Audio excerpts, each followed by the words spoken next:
Kayaknya ada pengantin baru ya. Dua ya. Oh iya. Karena bukan bully ya. Hanya menyapa saja. Enggak ngegas sana. Baik, pertemuan terakhir sudah kita bahas masalah kriteria seorang istri yang baik, yang salihah. Betul ya? Sudah ya? Masih ingat materinya? Oke, kalau belum ingat kita ringkas dulu sedikit. Jadi, tuh udah mulai nih, ada belnya. Baik, seorang istri yang salihah telah dijelaskan dalam Islam sebagaimana dalam sebuah hadis tentang perkataan seorang wanita Arab, pesannya seorang ibu kepada putrinya yang akan menikah. Ya, 10 pesan. 10 pesan. Kalau masih ingat, kalau ada catatannya insya Allah bisa dibaca. Pesan yang pertama apa? Kriteria istri salihah? Bergaul dengan qanaah. Bergaul dengan sifat qanaah. Atau memiliki sifat qanaah. Kemudian sifat yang kedua? Dengar dan taat. Dengar dan taat kepada suami. Jadi bukan karakter perempuan ya, suka membantah suami. Jadi karakter perempuan itu lembut, halus, dia mendengar dan taat terhadap suami. Baik, kemudian yang ketiga, apa itu? Berusaha menjaga mata dan penciuman suami. Baik, berusaha menjaga pandangan dan penciuman suami. Apa maknanya? Berusaha tampil sebaik mungkin di hadapan suami. Jadi, kalau keluar rumah, para ummahat atau para akhwat, para istri, hendaknya biasa saja.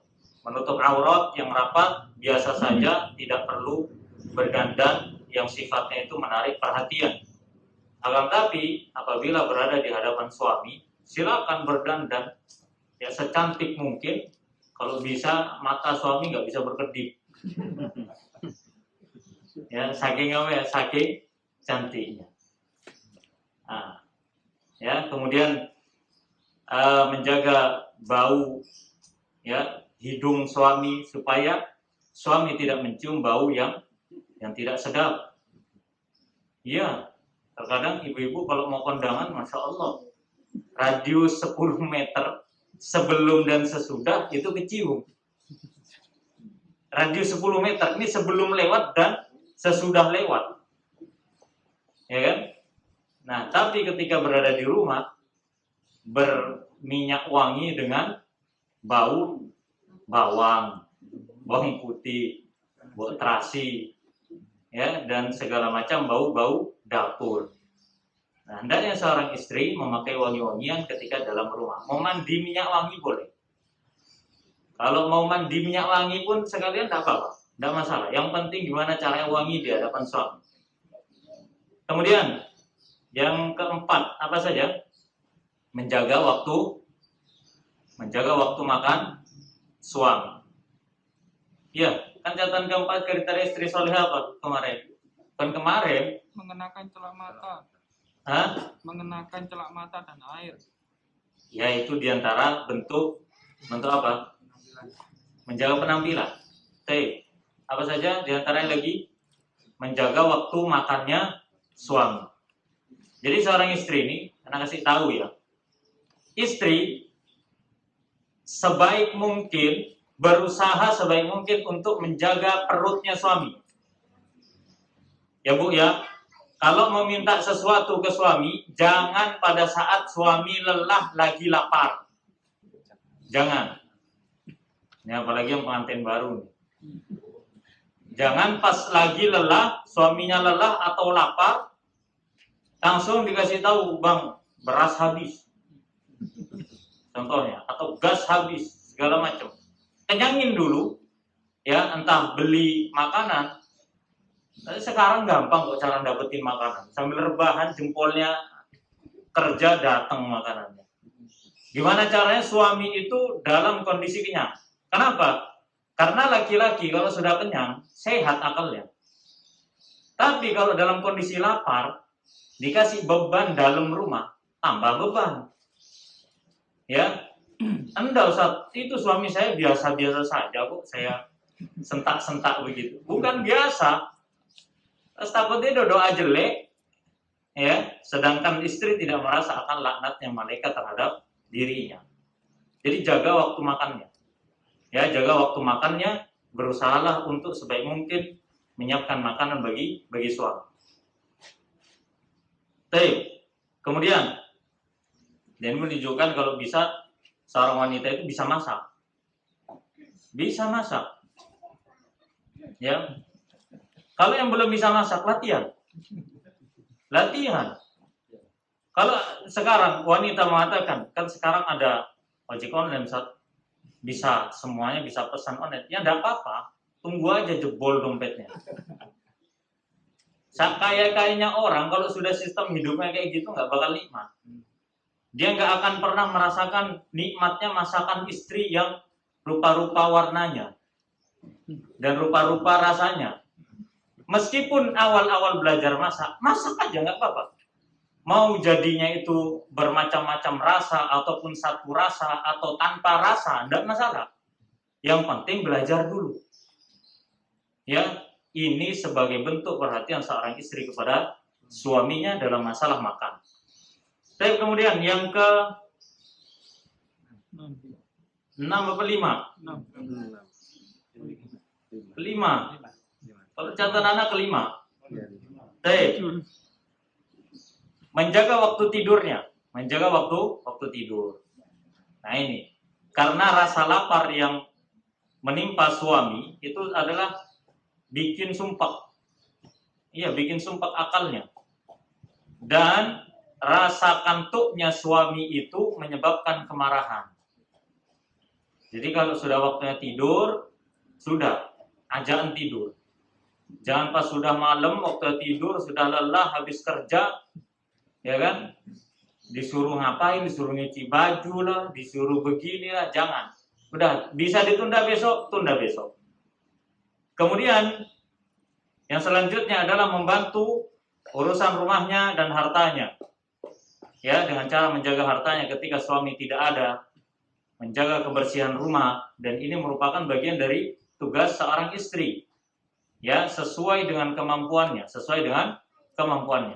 Jadi memang kodratnya perempuan itu di rumah memang di rumah kodratnya.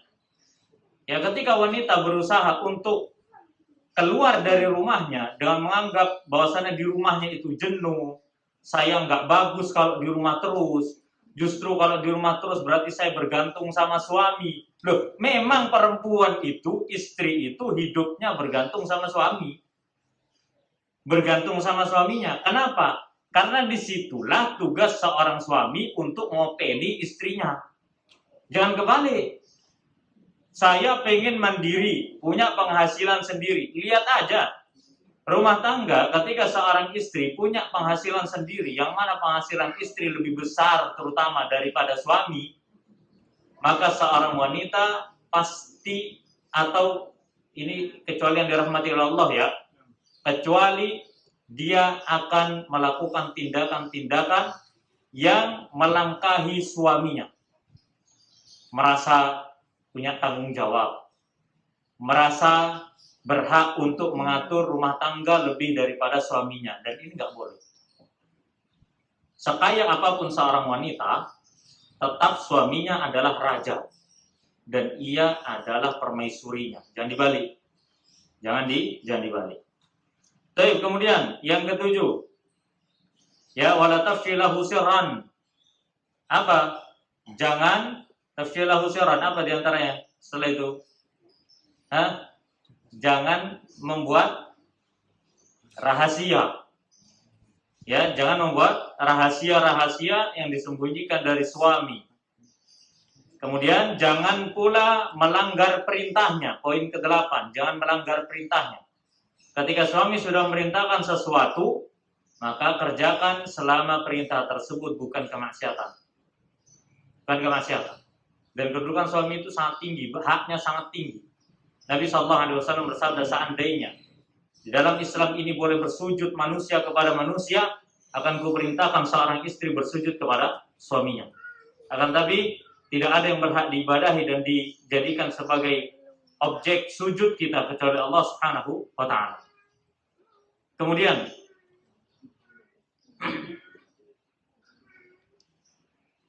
janganlah engkau senang dan gembira, menampakkan kegembiraanmu ketika ia sedih.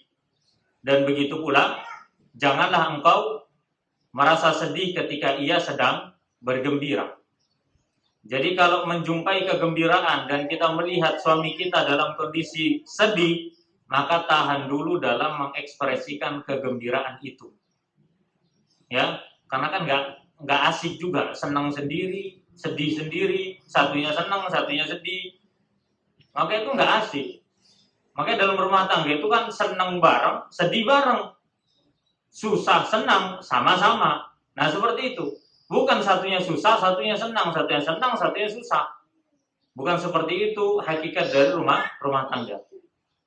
Kemudian jangan membuat tipu daya, ya, jangan membuat tipu daya kepada suami. Kenapa? Karena tipu daya seorang istri tidak pernah bisa dimaafkan. Nah ini, seorang laki-laki itu punya sifat ego, mengedepankan ego yang tinggi. Ini sifat dasar laki-laki. Ya, kalau ada di antara kita laki-laki mengatakan enggak, anak enggak mengedepankan ego. Ya, anak enggak, sifat dasar laki-laki itu egois, memang. Ya, memang egois. Makanya tidak boleh seorang istri itu menantang keegoisan suami. Enggak boleh. Seumpama begini. Ini apa? Nana kalau rumah tangga ngomong terang-terangan aja. Atau istri Anda pun terang-terangan. Seumpama begini, seorang wanita marah kepada suaminya. Kemudian, karena saking marahnya kepada suami, akhirnya wanita ini mungkin ya kesalahan suami yang sifatnya sepele contohnya. Kemudian wanita ini merasa ada hal yang mengganjal, masalah yang belum diselesaikan. Kemudian tanpa alasan syar'i, seorang wanita mudah untuk meminta cerai. Nah ini, banyak yang begitu, banyak. Karena ngerasa begini dan begitu, padahal masalah sepele. Wanita melakukan gugatan cerai. Kamu kalau begini-begini, ceraikan saya kalau kamu berani. Nah, ketika dilihat suami tidak menceraikan, bukan berarti suami tidak menceraikan. Cuman suami lagi mengontrol egonya. Kalau dia mengunggulkan egonya, mengedepankan egonya, buyar rumah tangga itu. Kenapa? Karena laki-laki itu, kalau sudah egonya diturutin, maka tidak ada lagi ya yang bisa mengontrolnya. Nggak ada yang bisa. Hatta ibunya, nggak ada yang bisa. Ya, karena laki-laki itu punya kekuasaan dalam jiwanya yang dia harus bisa kuasai sendiri, dan itulah nanti yang menjadi penyebab dia dijadikan qawwam, pemimpin dalam rumah tangga. Pemimpin dalam rumah tangga. Maka harusnya berpikir kan, ketika minta cerai contohnya, hanya perkara sepele. Bukan berarti suami tidak mau menceraikan. Hanya karena masalah itu, enggak. Cuman suami mikir aja, kalau bahasa guyonan kita gini, kalau suami itu cerai, 5 menit kemudian nikah lagi lu boleh. Betul kan? Iya, mau 2, mau 3, mau 4 habis itu boleh nggak? Boleh. Nah, tinggal lihat aja perempuannya itu perawan atau janda yang dinikahi. Kalau perawan, dia nikahi setelah itu, tunggu 7 hari, dia nikah lagi boleh. Dalam Islam. Mau apa? Nah, wanita gimana setelah diceraikan oleh suaminya? Dia harus melewati masa iddah. Dia harus sedih dulu. Dia harus begini. Bukan berarti laki-laki tidak mau melepas wanita yang menantang dirinya untuk menceraikan istrinya. Bukan. Tapi terkadang laki-laki memang harus mengontrol egoisnya. Harus mengontrol emosinya. Dan itulah laki-laki terbaik, kata Nabi SAW. Khairukum li ahli, wa ana khairukum li ahli. Oleh karena wanita tidak boleh membuat tipu muslihat tipu daya kepada suami. Kemudian, oke, itu ringkasan. Kemudian di antara sifat suami yang saleh. Sifat suami yang saleh. Sifat suami yang saleh dikatakan oleh penulis hafizahullah taala. Ingat ya, ini kitab, anak pakai kitab karangannya Dukutura, wanita loh yang mengarang, bukan laki-laki.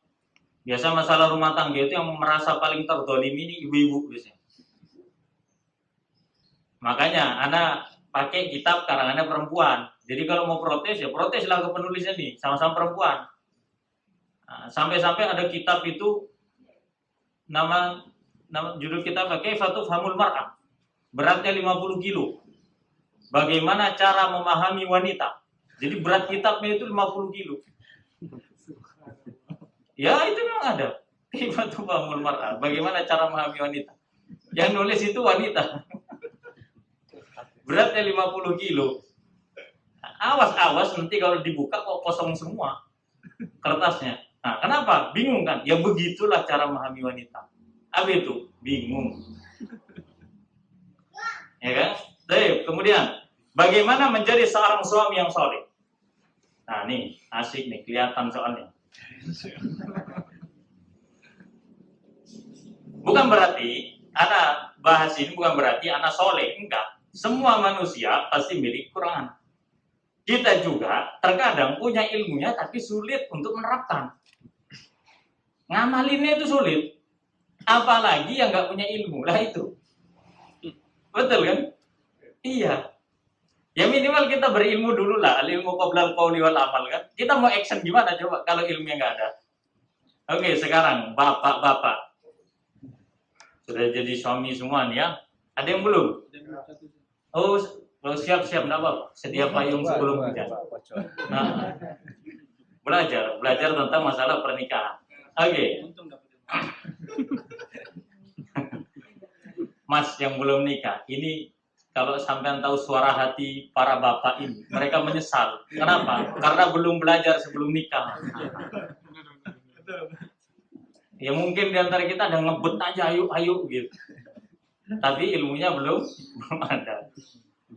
Baik, kemudian di antara kriteria menjadi seorang suami yang saleh demi kemaslahatan kehidupan berumah tangga dan kebahagiaannya, ya, dan ini menunjukkan adilnya agama Islam, yaitu seorang laki-laki yang shadiq. Apa itu shadiq? Yang jujur. Seorang laki-laki yang jujur, ya, dalam perkataannya dan perbuatannya, lagi tegas. Jadi laki-laki itu tegas, punya sifat kejujuran dan ketegasan. Ya, jadi kalau sudah AA itu sifat dasar laki-laki. Kalau sudah punya ketentuan AA, ya, ketika laki-laki mengatakan, ayo sekarang kita begini, sudah. Nah, ini sifat dasar laki-laki. Intinya adalah kejujuran dan ketegasan dalam memimpin rumah tangga. Bukan seorang suami yang sejati ketika seorang suami tidak memiliki ketegasan dalam rumah tangganya. Ia ditaklukkan oleh istrinya. Bukan seorang suami sejati. Ya, itu suami setengah hati. Kenapa? Karena setengahnya sudah dikuasai oleh istrinya. Ya, seorang suami harus memiliki sifat tegas. Kenapa? Karena ketika dia melihat kemungkaran pada istrinya dan keluarganya, dia harus luruskan. Ketika dia harus mengajarkan sesuatu, dia harus tegaskan kepada mereka, inilah pengajaran Islam. Karena laki-laki itu qawwam, ar-rijalu qawwamuna 'alan nisa. Laki-laki itu adalah pemimpin bagi wanita. Bima faddalallah, sesuai dengan apa yang Allah tetapkan dan Allah anugerahkan. Jadi nggak boleh lembek di hadapan istri, itu nggak boleh. Lemah lembut bagus, lemah dan lembut nggak bagus. Pahami kalimat ini? Lemah lembut kepada istri bagus, tapi laki-laki yang lemah dan lembut nggak bagus. Tidak bagus, nggak ada, baik-baiknya pun nggak ada. Ya, bagaimana seorang laki-laki memiliki sifat yang lemah di hadapan wanita? Ya, Nabi punya sifat lemah lembut, tapi beliau tidak lemah dan lembut. Enggak. Beliau lemah lembut. Kepada istrinya sangat lemah lembut. Ya, beliau jujur dalam berucap dan jujur dalam berbuat. Contoh seumpama, ketika seorang suami ingin menghibur hati istrinya, kemudian suami mengatakan, ya, udahlah, jangan marah-marah terus.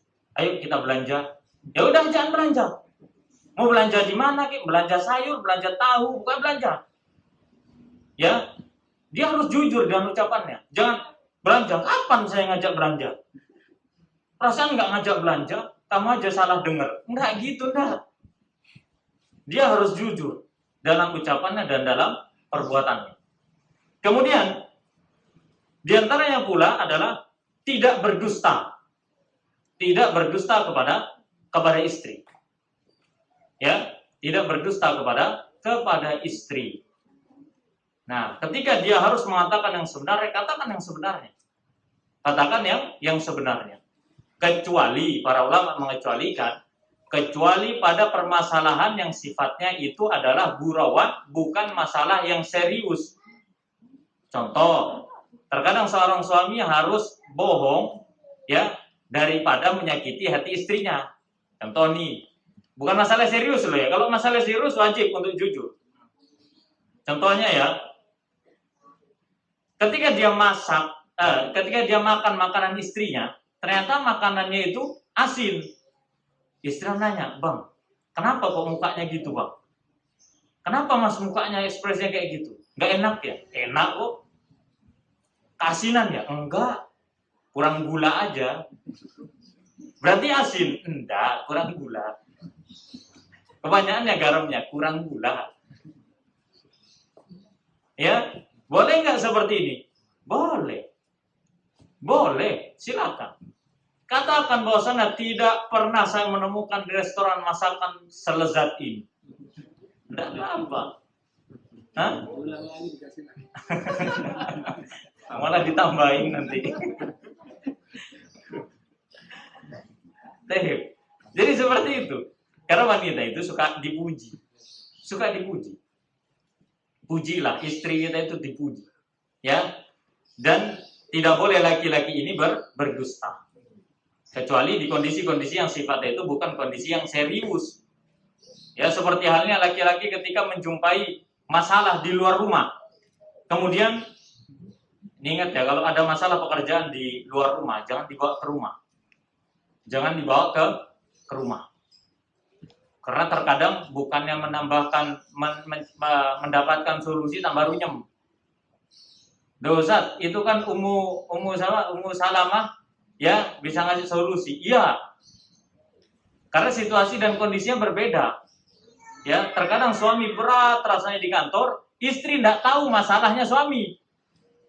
Betul kan? Dikasih tahu juga percuma, nggak ngerti kerjaan suami saya ini apaan. Ya.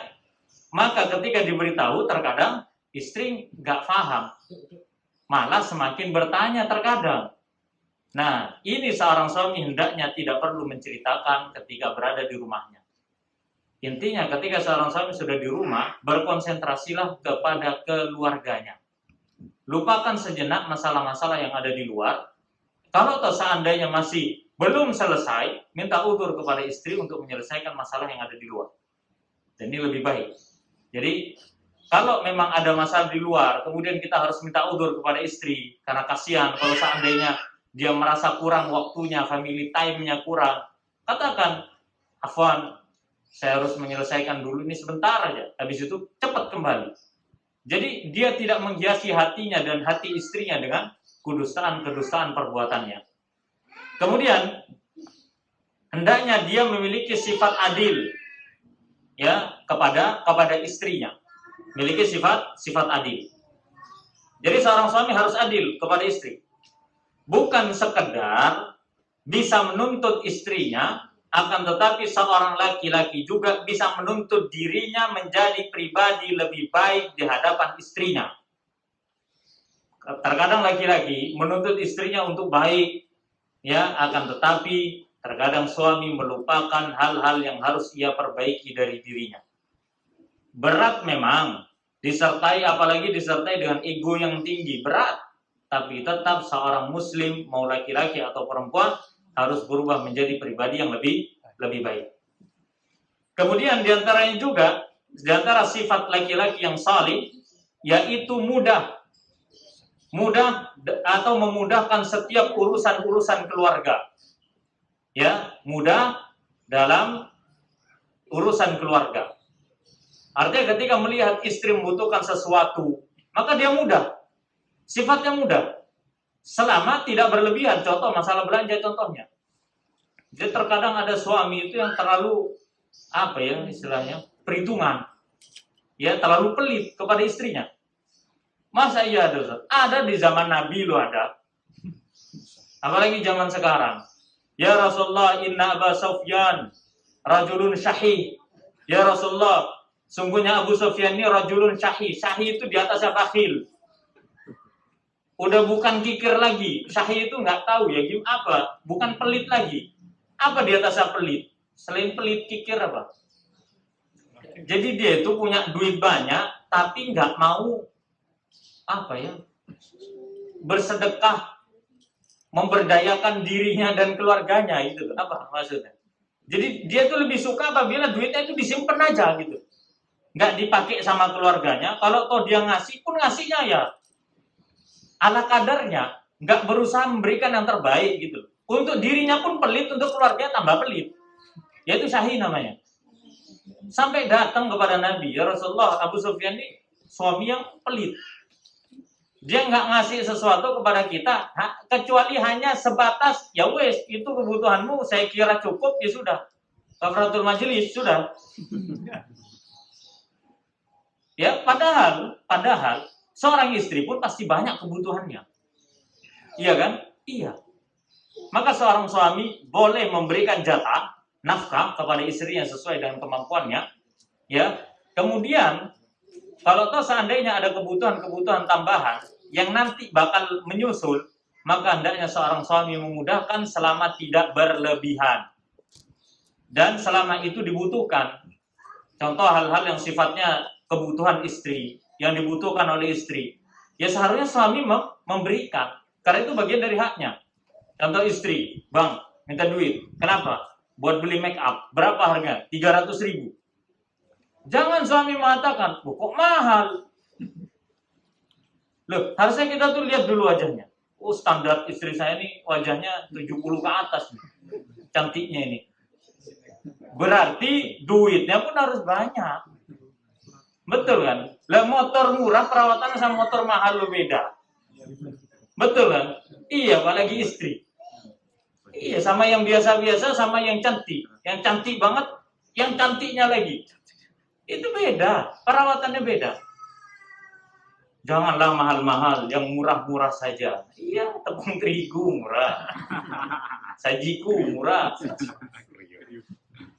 Ya, cantik enggak, kriuk, iya. Itulah kenapa dalam Islam itu seorang suami harus mutasahilan, mudah. Dalam memberi mudah kepada istrinya. Karena gini, kita harus berprinsip ya, bahwasannya apa yang kita miliki, kita berusaha untuk memberikan yang terbaik untuk keluarga. Memberikan yang terbaik untuk keluarga. Kemudian, di antara sifat suami yang saleh adalah bergaul dengan istri dengan cara yang ma'ruf.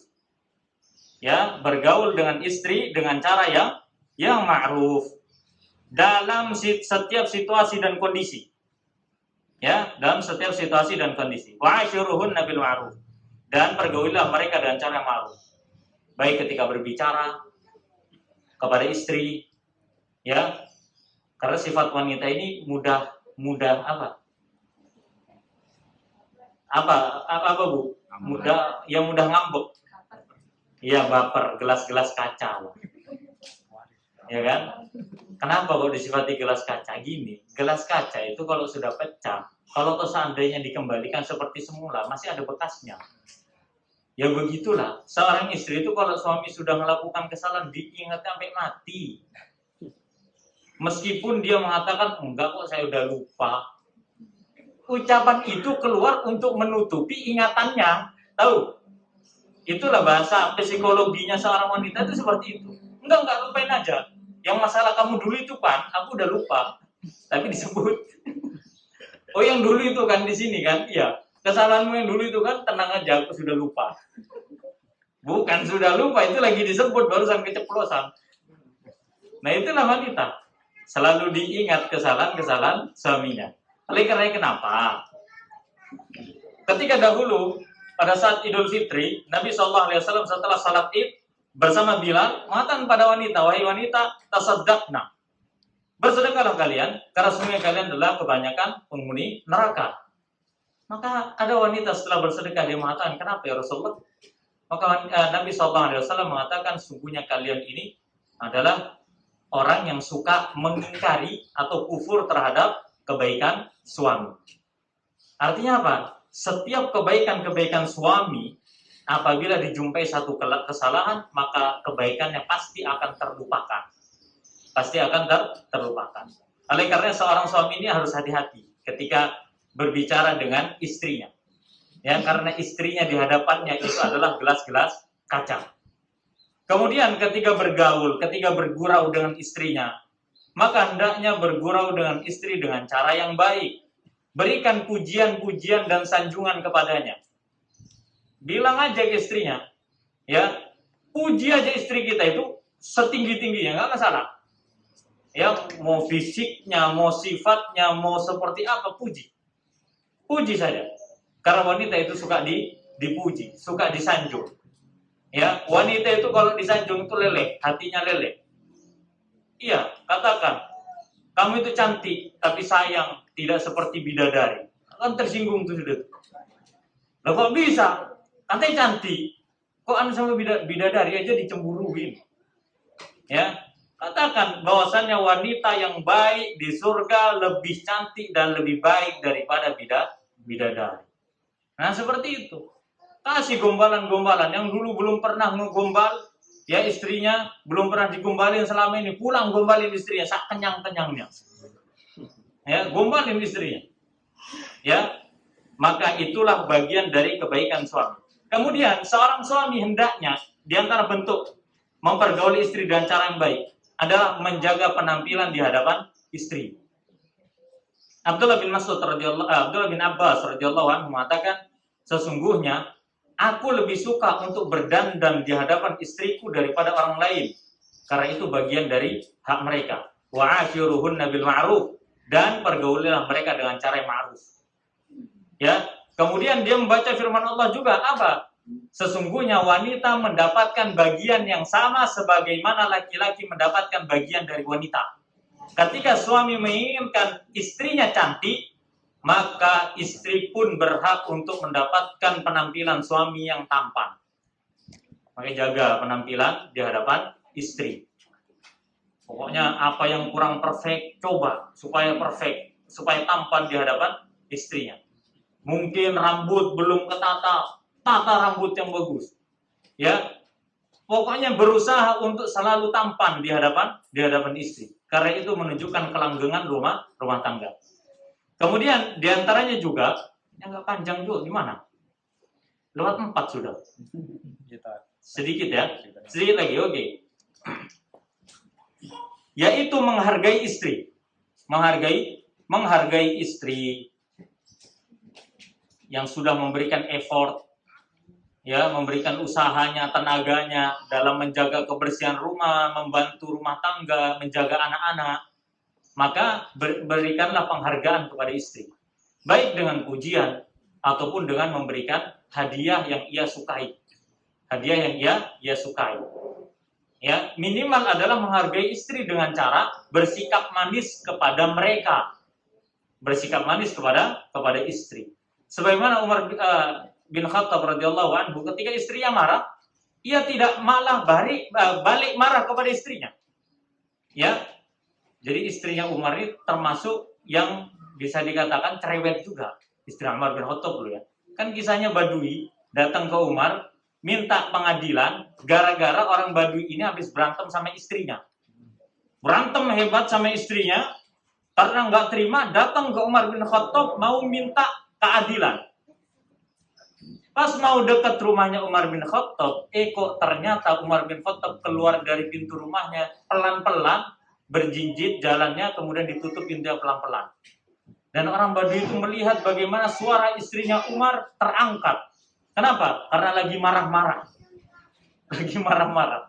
Orang Badui ini melihat Umar langsung balik badan. Apa kata Umar ketika melihat? Fulan, kenapa Anda? Kok mau pulang? Ada perlu apa? Apa kata dia? Kata orang Badui, saya ini punya masalah. Sama seperti masalah Anda. Tapi sepertinya masalah Anda lebih besar daripada masalah saya. Ya, apa kata Umar? Paham Umar, sama-sama bertemu karena mau habis berantem ini. Kata Umar, biarlah seperti itu. Kenapa? Karena istri kita yang mencucikan baju kita, menjaga anak-anak kita, menjaga rumah, yang melayani kita dengan sebaik mungkin, maka hargailah ia. Sak garang-garangnya Umar bin Khattab, ya Allah, syaitan aja takut. Dia tetap bisa menghargai istrinya. Ya, kemudian yang terakhir, di antara kriteria suami yang saleh ya kepada istrinya adalah memaklumi setiap kekurangan istri. Memaklumi setiap kekurangan istri. Kenapa? Karena wanita itu khuliqatil mar'atu min dhila'. Sungguhnya wanita itu diciptakan dari tulang rusuk yang bengkok. Kalau engkau biarkan maka dia semakin bengkok. Kalau engkau paksa untuk lurus maka dia akan patah. Jadi memang solehahnya perempuan itu pasti memiliki sifat bengkok. Sudah sunatullah sudah itu. Ya, makanya nggak ada ceritanya begini. Oh, wanita dalam hal keilmuan lebih baik daripada laki-laki. Belum ditemukan seperti itu. Ya, karena bagaimanapun Allah ciptakan laki-laki dalam masalah intelektual itu harus melebihi wanita. Kenapa? Karena begini, ketika seorang wanita merasa dirinya lebih intelek atau lebih baik daripada laki-laki, maka yang terjadi menimbang sesuatu sesuai perasaannya. Betul nggak? Iya. Makanya kan nggak ada Nabi dan Rasul dari kalangan wanita itu nggak ada. Nabi dan Rasul semuanya dari kalangan laki-laki. Oleh karena kita tahu sifat wanita itu bengkok, kemudian lemah, kemudian ya mudah tersinggung, kemudian wanita juga memiliki sifat perasa yang tinggi karena mengandalkan perasaan daripada akalnya. Ya, mengandalkan perasaan daripada akalnya. Sedangkan laki-laki harus mengandalkan akalnya daripada perasaannya. Ketika laki-laki perasaannya mengalahkan akalnya, maka hilanglah sifat ya pria sejati. Tapi ketika seorang wanita memaksakan akalnya daripada perasaannya, maka ia tidak bisa menyelesaikan urusan dan masalahnya. Makanya kalau seandainya anak kurang sepakat ya, anak. Kalau seorang wanita mengatakan, dulu yang sekolah, kalau sekolah yang juara kelas seringnya adalah perempuan, betul nggak? Kok bisa? Bukan juara kelas karena pinter, karena rajinnya aja. Kalau masalah pinteran laki, cuman pinternya bukan di kelas dia, pinter bolos. Kalau bolos siapa yang lebih cepat? Yang jarang ketemu laki-laki, karena dia pinter caranya. Ya, maka berbeda kan sekarang, mana perasaan, mana akal. Maka wanita hendaknya, laki-laki hendaknya memaklumi istrinya, karena istrinya pun memiliki kekurangan sebagaimana dirinya. Wallahu a'lam bishawab. Ini nggak ada pertanyaan kan? Ada? Nggak ada Ibu ya? Nggak ada. Baik, apabila tidak ada pertanyaan, kita tutup dengan doa kafaratul majelis. Subhanakallahumma rabbana bihamdika, asyhadu an la ilaha illa anta, astaghfiruka wa atubu ilaik. Wassalamualaikum warahmatullahi wabarakatuh.